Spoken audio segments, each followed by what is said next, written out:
You know that feeling, right? It's probably the most universal feeling in the human experience. Hmm. That steady, rhythmic pulse in the background of your life. Tick-tock, tick-tock. The cosmic metronome. Exactly. It feels like there's this cosmic metronome somewhere out there in the universe, Yeah. just grinding away, pushing this river of time forward and, carrying all of us along with it. We feel like time is this substance, this thing that flows. It is the universal intuition, Yeah. and if we're going to be honest with the source material we have today, it's also completely wrong. And that is exactly why I'm so excited for this deep dive. Because today, we are looking at a text called The Scaffold of Change, A Physics of Time. Mm-hmm. And let me tell you, this document takes a sledgehammer to that cosmic metronome I just mentioned. It basically argues that everything we intuitively feel about time, that it flows, that it's universal, that it pushes us forward, is, well, it's an illusion. It really does. It's a fascinating piece of work because it asks us to do something very, very difficult, which is to strip away the metaphors. The river, the arrow. All of them. We love our metaphors for time, but this source argues that if you look at what physicists actually measure, time isn't a river. It's not a substance. It's a bookkeeping system. A bookkeeping system. That sounds significantly less poetic than a river. Yes. It sounds like my accountant designed the universe. Well, in a way, the universe is an accountant. The central thesis here is that time is austere. It's built from physical change. It's not a container that change happens inside of. Right. It is the change itself, just, organized in a specific way. The argument is that time is a scaffold. It's a structure we build biologically, psychologically, and socially to make sense of physical change. So the universe changes, and we're the ones who turn that into time. That's the core idea. So for this deep dive, we're going to peel this onion layer by layer. We're going from the hard physics of atoms through the thermodynamics of melting ice, all the way to why I'm always late for meetings. Exactly. We're moving from the atom to the calendar. Okay, let's unpack the first big bombshell in the text, this myth of the master clock. Because I think most of us assume that even if time is weird, there's still a real time somewhere out there. A single official time. Yeah, like if we could zoom out far enough straight to a God's eye view of the cosmos, we'd see the official clock of the universe ticking away. And that is the first technical fact we have to grapple with. There is no master clock. It simply doesn't exist. Huh. In the framework of relativity, which is our best description of gravity and motion, every single observer carries their own time. Carries their own time. That sounds like a philosophy quote, but you're saying this is pure physics. Pure physics. Time is defined by the processes that are unfolding in your immediate environment. I mean, think about what a clock actually is.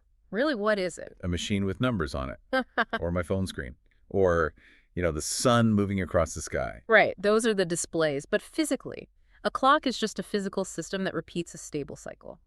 That's it. Whether it's a quartz oscillator in your wristwatch, the swing of a grandfather clock's pendulum, or the vibration of a cesium atom in a lab, these aren't devices that are tracking some invisible external flow. They're just doing their thing. They are physical mechanisms doing a physical thing. So the ticking is the time.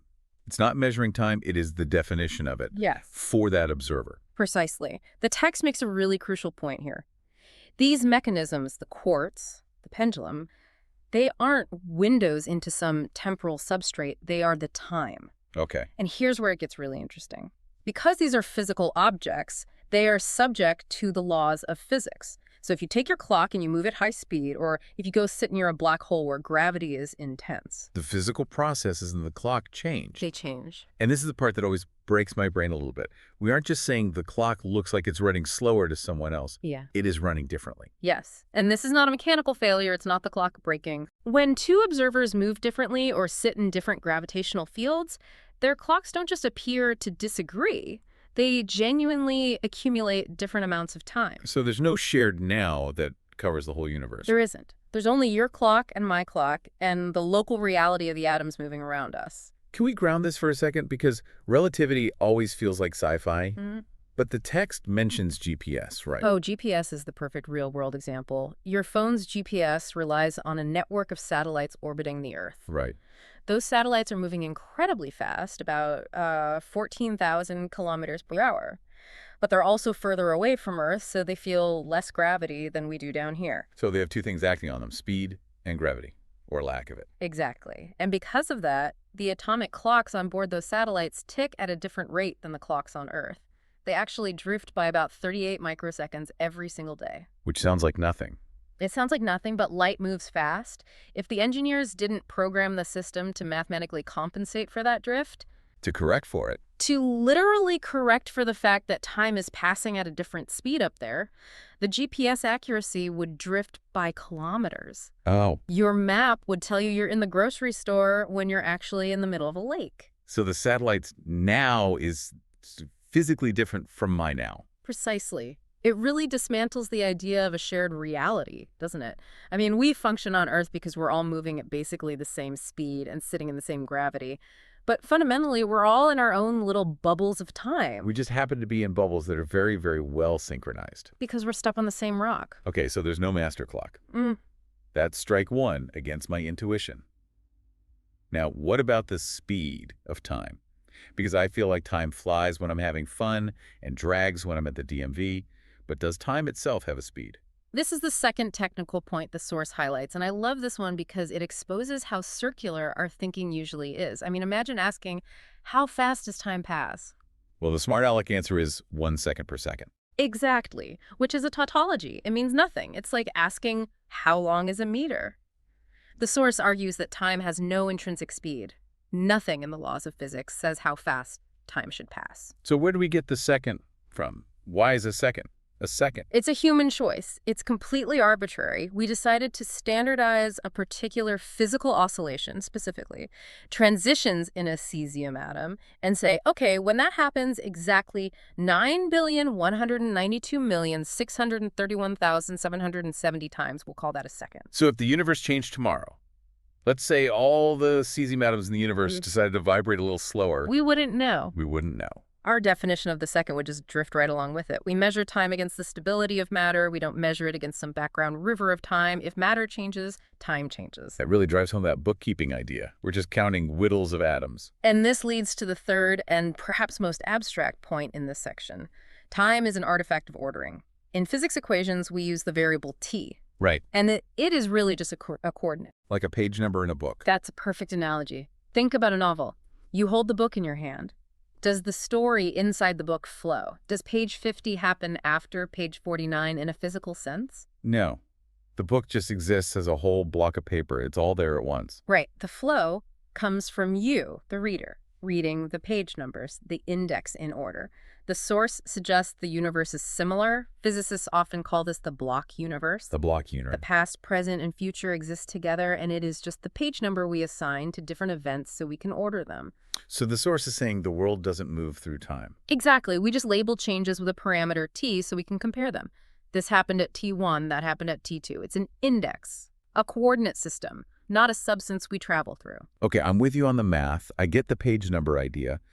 But, and this is a big but, I cannot read the book of my life backwards. No. I can't uncrack an egg. I can't unsay something stupid at a party. If time is just a coordinate, why is there such a massive, massive difference between the past and the future? This is the central mystery, the arrow of time. And if you look at the microscopic laws of physics, the fundamental stuff, how atoms bounce off each other, they are reversible. Reversible. Completely. If you filmed two molecules colliding and played the video backward, it would look perfectly normal. The laws of physics work just as well in reverse. There is no arrow of time at the level of atoms. But there is definitely an arrow of time at the level of me spilling my coffee. And that is where thermodynamics enters the chat. The source draws a sharp line between the microscopic laws and these macroscopic systems. We live in the macroscopic world, the world of big, messy things made of trillions of atoms. Right. And big systems drift toward entropy. Entropy. Disorder. More specifically, they drift toward states with more possible microscopic configurations. Think about your coffee and cream. When you pour the cream in, it swirls and mixes. A classic physics example. It's classic for a reason. Huh. There are billions and billions of ways for the cream to be mixed into the coffee. There are, virtually 0 ways for the cream to spontaneously unmix itself. And gather back into a perfect white dollop in the center. Right. So it's not that the laws of physics forbid the cream from unmixing. It's just statistically impossible. It's just never going to happen. Exactly. It's a statistical tendency, not a fundamental law. If you waited trillions of years, maybe, just maybe, the atoms would randomly align to separate the cream. But in our universe, that won't happen. So the arrow of time that we feel is just the universe moving from a state of low entropy to high entropy, from order to disorder. That's it. The future is simply the direction where things get messier. That is literally the definition. According to thermodynamics, yes. And the source points out this is only possible because our universe started in a really low entropy state. If the universe started out as a chaotic soup, there would be no arrow of time. We're riding the wave of the Big Bang's initial order dissolving into disorder. That is slightly depressing, but also weirdly beautiful. Yeah. We are surfing on chaos. It connects everything. Melting ice, breaking glass, aging. It's all just the statistical drift toward higher probability states. Okay, so that explains why the coffee mixes. That explains why the egg breaks. But what about me? Gun on my head. Why do I remember yesterday? Why is my memory stuck pointing one way? Why can't I remember the future? This is, in my opinion, the most profound insight in the source material. It connects physics directly to the mind. We tend to think of our brains as these special observers sitting outside of physics just watching it happen. But the brain is a physical system. It's a lump of matter governed by thermodynamics, just like the coffee cup. So my neurons are subject to entropy. They are. And here's the key insight. Creating a memory is a thermodynamically irreversible process. Okay, unpack that for me. Because Okay. memory feels so abstract. I think about writing data to a hard drive or, scratching a note onto a piece of paper. To record information, to create a structure that represents the past, you have to do work. You have to dissipate energy. You have to increase entropy in the environment. Learning something actually heats up the universe. A tiny bit. In a strict thermodynamic sense, yes. To organize your brain to hold a memory, you have to create disorder, usually heat outside your brain. Information isn't free. That's wild. And because the process of recording generates entropy, it has to follow the arrow of time. We remember the past and not the future because the act of memory formation relies on the exact same statistical asymmetry that melts ice. You're literally burning energy to create a record of the past. We are. That puts a whole new spin on it. The psychological arrow of time, my feeling that I have a past, is just a side effect of the universe getting messier. It creates a bridge between the cold math of physics and the warm fuzziness of nostalgia. They're the same phenomenon. We are creatures of entropy. We feel time flowing because we're biological machines consuming energy to create records of change. I'm going to need a minute to process that one. But before I have an existential crisis, let's move to the final layer the source talks about. Because we've done physics, thermodynamics, psychology, but there's one more layer that I think stresses us out the most. Social time. Right. This is the layer where we live most of our lives.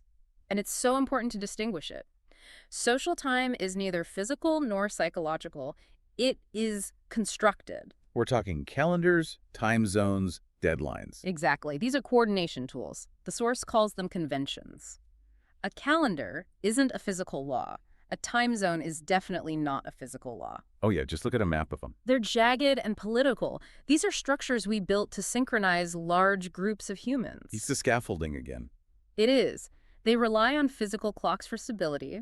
We need those atomic clocks to keep the GPS working.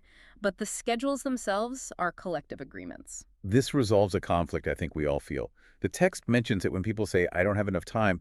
They aren't talking about relativity. Right. They aren't complaining that their localized inertial frame is dilating. They're talking about a conflict between social time and psychological time. The schedule versus the brain. Precisely.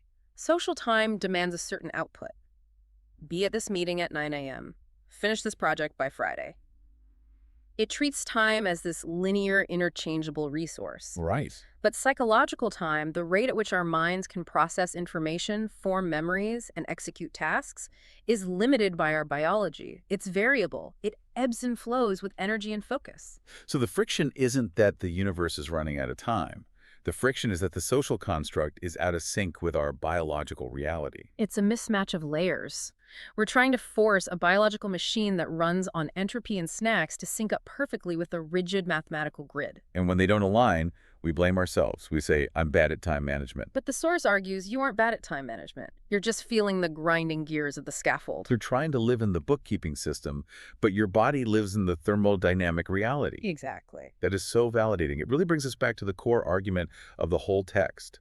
Time, with a capital T, is a composite structure. It's not one thing. So let's just look at the stack, right? We've got the physical layer, the measurement practices, the counting of atomic wiggles. Then the thermodynamic layer, the statistical tendency for things to get disorderly. which gives us the past and future. Then the psychological layer, our brain's constraints and the way memory is built from that entropy. And finally, the social layer, the agreements and calendars we use to work together. And when you stack all of those up, you get time. You get the scaffold. That's the core metaphor. Time is not the building. It's the scaffold we build to make sense of the building.